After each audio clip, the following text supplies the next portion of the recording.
Welcome back to మనం TV. నేను మీ పవన్ బెస్వాడ.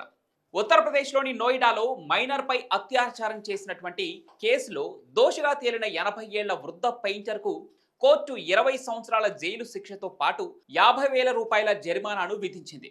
జరిమానా చెల్లించని పక్షంలో నిందితుడు మరో ఏడాది జైలు శిక్ష అనుభవించాల్సి ఉంటుందని తెలిపింది. మరో 2 సెక్షన్ల కింద అతనికి 7,000 జరిమానా కూడా విధించింది. వివరాల్లోకి వెళ్తే 2015లో 13 సంవత్సరాల వయసు ఉన్న బాలిక తన వద్ద పనిచేసే వర్కర్ కూతురిపై 75 ఏళ్ల పెయింటర్ మొదటిసారి అత్యాచారం చేశాడు.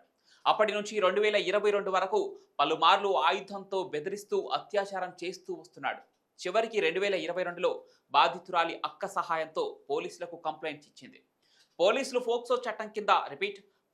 పోక్సో చట్టంతో పాటు సంబంధిత సెక్షన్ల కింద కేసు నమోదు చేసి నిందితుడిని అరెస్ట్ చేశారు.